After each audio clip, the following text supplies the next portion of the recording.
कैसे हो आप लोग। आशा करती हूँ आप सब ठीक होंगे। निधि चैनल में आप सबका स्वागत है। और आज मैं आपको कामदा एकादशी महात्म्य सुनाऊंगी। चैत्र मास के शुक्ल पक्ष की एकादशी की व्रत कथा। और कथा को पूरा सुने, बीच में बिल्कुल ना छोड़े। तो कथा प्रारंभ करते हैं। धर्मराज युधिष्ठिर बोले कि हे भगवान श्री कृष्ण, आपको कोटि कोटि बार बार प्रणाम। मैं आपसे प्रार्थना करता हूँ कि आप कृपा कर चैत्र मास के शुक्ल पक्ष की एकादशी का वर्णन कीजिए। भगवान श्री कृष्ण बोले कि हे राजन, आप एक पुरानी कथा सुनाइए जिसको वशिष्ठ ने राजा दिलीप से कही थी। राजा दिलीप ने पूछा कि गुरुदेव, चैत्र मास के शुक्ल पक्ष की एकादशी का क्या नाम है, उसमें किस देवता की पूजा होती है तथा उसकी विधि क्या है, सो सब आप कृपा पूर्वक कहिए। महर्षि वशिष्ठ जी बोले, हे राजन, चैत्र मास के शुक्ल पक्ष की एकादशी का नाम कामदा है। यह पापों को नष्ट कर देती है। जैसे अग्नि सूखे काष्ठ आदि को जलाकर नष्ट कर देती है, वैसे ही कामदा एकादशी के पुण्य के प्रभाव से पाप नष्ट हो जाते हैं और पुत्र की प्राप्ति होती है। इसके व्रत से कुयोनि छूट जाती है और अंत में स्वर्ग की प्राप्ति होती है। अब मैं इसका महात्म्य कहता हूँ, ध्यानपूर्वक सुनो। प्राचीन काल में एक भोगीपुर नामक नगर था। वहाँ पर अनेक ऐश्वर्य से युक्त पुंडरीक नामक का एक राजा राज्य करता था। वहाँ अनेकों अप्सरा, गंधर्व, किन्नर आदि वास करते थे। उसी जगह ललिता और ललित नाम के स्त्री पुरुष अत्यंत वैभवशाली घर में निवास करते हुए विहार किया करते थे। वे दोनों एक दूसरे को बहुत प्रेम करते थे और अलग हो जाने पर व्याकुल हो जाते थे। एक समय राजा पुंडरीक गंधर्व सहित सभा में शोभ्यमान थे। उस जगह ललित गंधर्व भी उनके साथ गाना गा रहे थे, परंतु उसकी प्रतिमा ललिता उस जगह नहीं थी। इससे वह उसको याद करने के कारण अशुद्ध गाना गाने लगा। नागराज करकोटक ने राजा पुंडरीक से इसकी शिकायत की। इस पर राजा पुंडरीक ने शाप दे दिया कि अरे दुष्ट, तू मेरे सामने गाता हुआ भी अपनी स्त्री का स्मरण कर रहा है। इससे तू कच्चे मांस और मनुष्य को खाने वाला राक्षस होगा। तू महापापी है। अपने कर्म का अब तू फल भोग। राजा पुंडरीक के शाप से वह ललित गंधर्व उसी समय एक विकराल राक्षस हो गया। उसका मुख भयानक हो गया। उसके नेत्र सूर्य चंद्र के समान प्रदीप होने लगे। मुंह से अग्नि निकलने लगी। उसकी नाक पर्वत की कंदरा के समान विशाल हो गई और गर्दन पहाड़ के समान लगने लगी।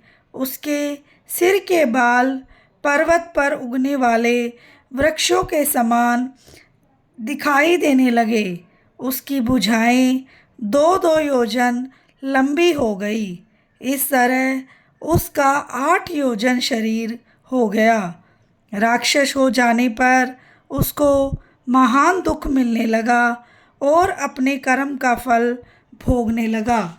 जब ललिता को अपने प्रियतम ललित का ऐसा हाल मालूम हुआ तो वह बहुत दुखी हुई। वह सदैव अपने पति के उद्धार के लिए विचारने लगी कि मैं कहाँ जाऊँ और क्या करूँ। वह राक्षस घोर वनों में रहने लगा और अनेक प्रकार के पाप करने लगा। उसकी स्त्री ललिता भी उसके पीछे पीछे जाती और विलाप करती रहती। एक दिन वह अपने पति के पीछे घूमते घूमते विंध्याचल पर्वत चली गई। उसने उस जगह श्रृंगी ऋषि का आश्रम देखा। वह शीघ्र ही उस आश्रम के पास गई और ऋषि के सन्मुख जाकर विनय करने लगी। उसे देखकर श्रृंगी ऋषि बोले कि हे सुभगे, तुम कौन हो और यहाँ किस लिए आई हो? ललिता बोली, हे मुनि, मैं वीरधवा नामक गंधर्व की कन्या ललिता हूँ। मेरा पति राजा पुंडरीक के श्राप से एक भयानक राक्षस हो गया है। इससे मुझको महान दुख हो रहा है। आप उसे राक्षस योनि से छूटने का कोई श्रेष्ठ उपाय बतलाइए। तब श्रृंगी ऋषि बोले, अरे गंधर्व कन्या ललिता, अब चैत्र मास के शुक्ल पक्ष की एकादशी आने वाली है। उसका नाम कामदा एकादशी है। उसके व्रत करने से मनुष्य के समस्त कार्य शीघ्र ही सिद्ध हो जाते हैं। यदि तू उसके व्रत के पुण्य को अपने पति को देगी तो वह शीघ्र ही राक्षस योनि से छूट जाएगा और राजा का श्राप शांत हो जाएगा। मुनि के ऐसे वचनों को सुनकर ललिता ने आनंदपूर्वक उसका व्रत किया और द्वादशी के दिन ब्राह्मणों के सामने अपने व्रत का फल अपने पति को दे दिया और भगवान से प्रार्थना करने लगी, हे प्रभु, मैंने जो यह व्रत किया है उसका फल मेरे पति को मिले, जिससे उनकी राक्षस योनि शीघ्र ही छूट जाए। एकादशी का फल देते ही उसका पति राक्षस योनि से छूट गया और अपने पुराने स्वरूप को प्राप्त हुआ। वह अनेक सुंदर वस्त्रों तथा आभूषणों से अलंकृत होकर पहले की भांति ललिता के साथ विहार करने लगा। कामदा एकादशी के प्रभाव से वह पहले की भांति अब अधिक सुंदर हो गए और पुष्पक विमान पर बैठकर स्वर्गलोक को चले गए। हे राजन, इस व्रत को विधि पूर्वक करने से समस्त पाप नष्ट हो जाते हैं। इसके व्रत से मनुष्य ब्रह्म इत्यादि के पाप और राक्षस आदि की योनि से छूट जाते हैं। संसार में इससे महान कोई दूसरा व्रत नहीं है। इसका कथा व महात्म्य के श्रवण व पठन से वाजपेय यज्ञ का फल प्राप्त होता है। बोलो श्री विष्णु भगवान की जय हो, श्री लक्ष्मी माता की जय हो। आशा करती हूँ आपने कथा का आनंद लिया होगा और वीडियो को लाइक, चैनल को सब्सक्राइब करना ना भूलें और बेल आइकन को ज़रूर प्रेस करें ताकि मेरी वीडियो की नोटिफिकेशन सबसे पहले आपके पास पहुंच जाए।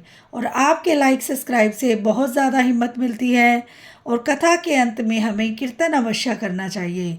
और आप भी मेरे साथ साथ कीर्तन कीजिए और आनंद लीजिए। श्री कृष्ण गोविंद हरे मुरारी, हे नाथ नारायण वासुदेवा, हे नाथ नारायण वासुदेवा, हे लक्ष्मी नारायण वासुदेवा। श्री कृष्ण गोविंद हरे मुरारी, हे नाथ नारायण वासुदेवा, हे नाथ नारायण वासुदेवा, हे लक्ष्मी नारायण वासुदेवा। श्री कृष्ण गोविंद हरे मुरारी, हे नाथ नारायण वासुदेवा। श्री कृष्ण गोविंद हरे मुरारी, हे नाथ नारायण वासुदेवा। श्री कृष्ण गोविंद हरे मुरारी, हे नाथ नारायण वासुदेवा।